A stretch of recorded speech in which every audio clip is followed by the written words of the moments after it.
tried this little scooter, and it's 50cc, but look at the roads, like the old cobbled roads of years ago in the UK when we would have had horses and carts.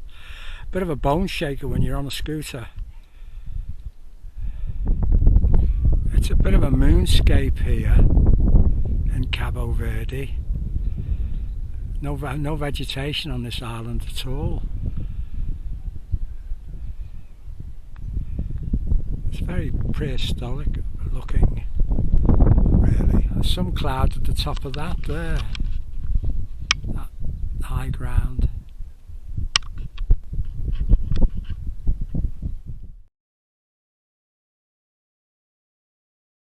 I had the scooter for 3 days.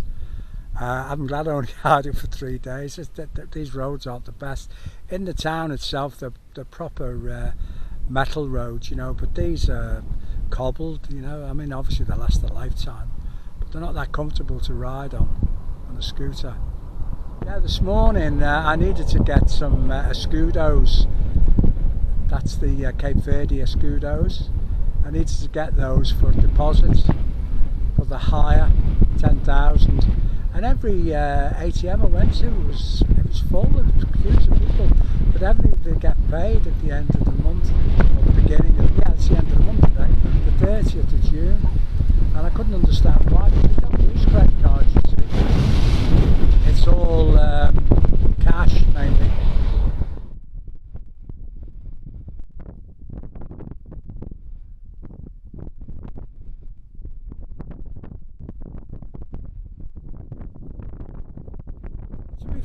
Really nice. The problem is it's a lot of, I wouldn't say abject poverty, but a lot of people are having to live by their wits, and they're always coming up to you to try and help you or guide you or something like that for a tip or whatever, you know. Yeah, it's a very different world to the Europe and the US, Canada. You know, this is more like Africa. Yeah, the roads are made out of this volcanic rock.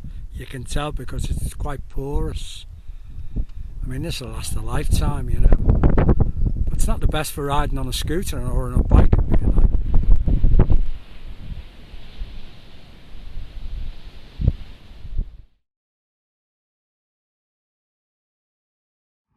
Yeah, the population, they all live in Mindelo.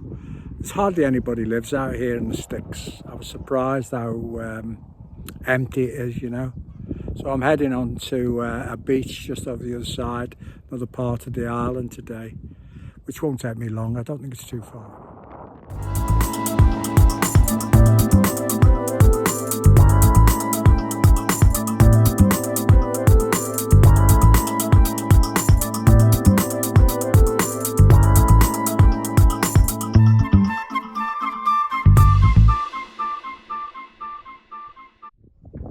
I've just come out of the town of Mindelo, and I was expecting to come back onto the volcanic cobblestones.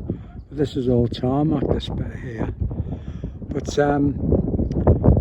there's lots of these Bliesbach houses that seem unfinished.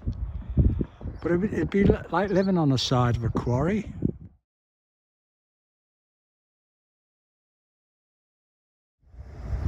Must be a new town they're building here, look. Nothing's built, completed.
is a statue of a merlin. Now here in the harbour there's lots of these I call fast fishing boats, specifically for catching merlin. Some of them are private and some of them are for charter, and it's a big sport thing, merlin fishing. Evidently it's supposed to be one of the best places in the world for merlin, to catch merlin, especially. You don't have to go too far out, evidently. It's obviously very good fishing for the merlin itself, with tuna and everything. And evidently they to go on a merlin fishing trip for the day, it's supposed to be $1,000 US, which seems an awful lot of money, but obviously they need an awful lot of fuel for these very fast boats. Yeah, I think the merlin fishing lasts for a few months, and there's like a world competition. It's to see who can actually fish or catch the largest merlin. But they have these special seats at the stern of the boat, and it's a massive thing to try and haul them in, you know, because these merlin, they'll fight until the last breath. But what they do, they don't actually kill the merlin. They catch the merlin, they'll weigh it, and then they'll take the hook off and then release it again back to the sea.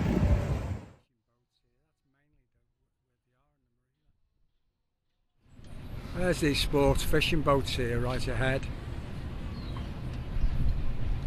Don't know what size engines they have in these, must be huge. We have to go at 40 knots. They have a special chair they have to sit in because they're so big and powerful, the fish, you know, the merlin. Yes, to celebrate the independence from Portugal in 1975. It's actually tomorrow, July. So there's many days tonight that we're going to be marching around tomorrow, the military.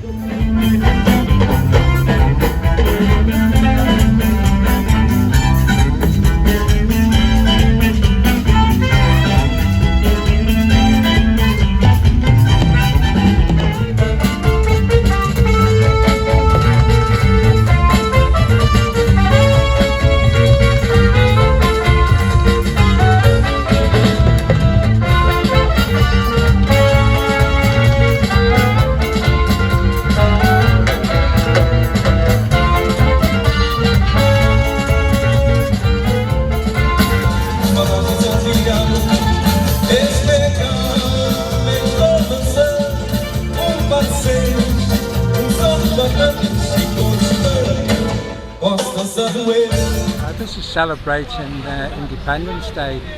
Starts tonight, there's a performance here, and then tomorrow, which is actually the Independence Day of the Cape Verde from Portugal, which is the 5th of July 1975, and they became completely independent from the Portuguese.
Some Portuguese people, they can fly direct, I think direct here from Lisbon with something like TAP. But So I mean, because there's not much tourism, then it doesn't bring any money into the place really, and that's probably, it's a bit too far away, to be fair, from Europe, when you've got the likes of the Canaries, Madeira. I mean, obviously Canaries is not so far from, you know, Europe, UK, whatever. But here it's a longer flight. That's why it's so quiet. It's a national holiday. Everybody was out quite late last night partying. So the place is like a ghost town at the moment. It's Saturday today. Saturday the 5th of July. I'm heading off on the 9th. I've been doing some planning because of this what they call a transition zone between the northern hemisphere and the southern hemisphere, and you get this thing called the doldrums, which is no wind, and I need wind to sail, you know, otherwise it's a lot of motoring, and I don't want to be doing loads of motoring, so I'm having to figure out how I'm going to cross these doldrums, and I keep looking at the windy.com to see where I am with the situation. The marketplace here.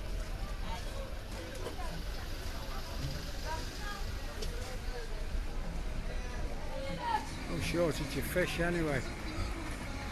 I'm not going to starve. Yeah, you could be in Africa here. I mean, you are really in Africa. You know, Cape Verde Islands. Yeah, it's very Portuguese looking. I don't know if this is a very old building. It might be.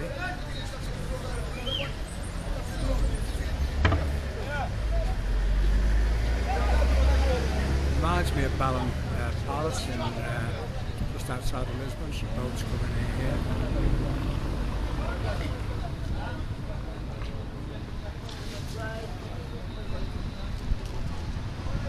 Who this character is here, go and have a look.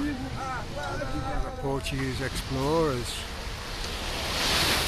Diego Alfonso of Navegado. Let's look him up, find out a little bit about him.